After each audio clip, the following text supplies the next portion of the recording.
The Fox and the Grapes. Once upon a time there lived a fox in the jungle. One day, during a bright sunny afternoon, the fox was walking through the jungle. The fox was feeling very thirsty. After having walked all afternoon, the fox's throat was dry. Suddenly, he came across a big bunch of juicy grapes hanging from a tree. Such juicy grapes! Exactly what I need to quench my thirst, thought the fox. So the fox stood under the tree and jumped with all his might to reach the grapes. But he couldn't reach the grapes. The fox jumped again and again, but he failed to reach the juicy grapes. Finally, the fox gave up and said to himself, "These grapes don't look ripe. These must be sour anyway.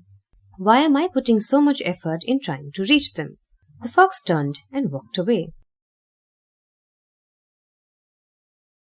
The Fox Who Refused to Give Up. Once upon a time, there lived a fox in the thick forest of woody land. The fox was known for his kindness and hard-working nature. It was a very hot day in woody land.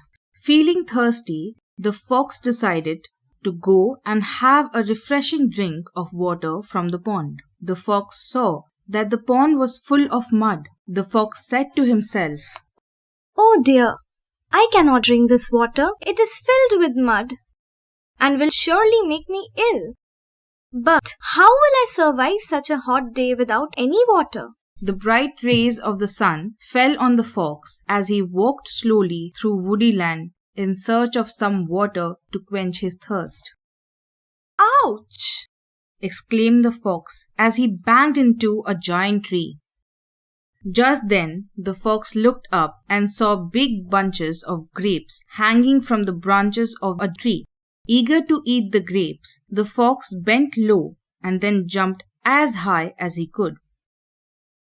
Once, twice, only to fall back on the ground with a loud thud each time. Sigh, the grapes are beyond my reach. But the fox believed in himself and refused to give up.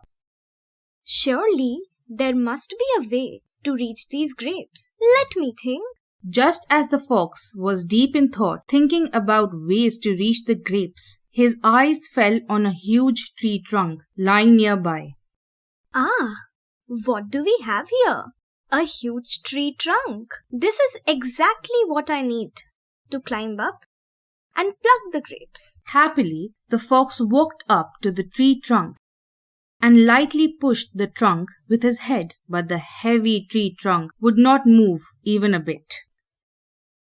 The fox, with immense confidence in himself, took a deep breath and said, "I can. I will." The fox pushed and pushed with all his might. Slowly but steadily, the fox pushed the heavy tree trunk right below the grapes. That day, the fox's spirit of self-confidence and hard work helped him quench his thirst. Now we know that the grapes are never sour if one knows how to reach them.